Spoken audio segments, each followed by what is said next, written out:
Well, Washington is the leading producer of hops in the U.S., and the industry is a huge part of the Yakima Valley economy. Congressman Dan Newhouse, along with key leaders in the hops industry, sat down for a roundtable discussion.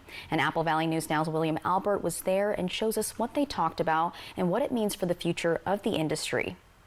Key leaders from the beer industry, along with Congressman Dan Newhouse, the only hops grower in Congress, sat down at Yakima's Cowich Canyon Kitchen and Ice Bar. The discussion focused on economic impact of the hops industry, the challenges growers are facing, and federal policies that could affect the future of hops farming. Ryan Hopkins, CEO of Yakima Chief Hops, says a provision to the R&D tax credit in a recent federal bill will help growers. Hop farmers have a unique challenge in that they only have 30 days to run their hop farm. Harvest takes 30 days to 40 days, and that's all the data they're going to get. So that's pretty unique to a business, farming entity. Most other R&D innovation centers can run 12 hours a day for 360 days a year, whereas a hop farm, you can only get the information for innovations in a very narrow window.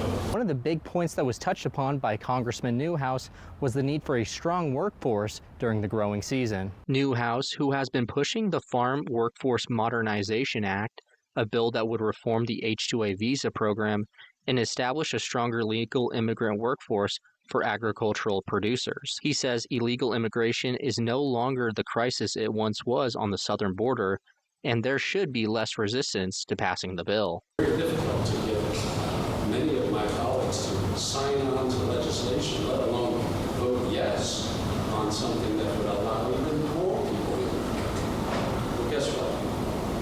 I think you could say that the crisis at the border is done. But growers face other issues too, including drought conditions and water availability. Louis Gibble, CEO of Hopsteiner, says farmers are working hard to prepare for an upcoming water shutoff this September. Managing water with technology through the growing season is really important, knowing that that's coming. We did have a shutoff in June 2 years in a row, which we managed through very well. We hold water in holding ponds to make sure we have water during the shutoffs. Still, despite those challenges, the industry remains strong. Hopkins says there's an annual brew school that continues to bring people from around the world to the Yakima Valley. We have 180 brewers coming from China, coming from Thailand, coming from Argentina, coming from Idaho, all over the U.S. To learn about brewing techniques. The hops industry remains one of the valley's biggest economic engines, and leaders say it will continue to play a crucial role in the state's future. In Yakima, William Albert, Apple Valley News Now. And the hops industry supports more than 50,000 jobs in the area. It also contributes over $12 billion to Washington's economy. A lot going on. Yep. All right, still much more ahead here on Good Morning.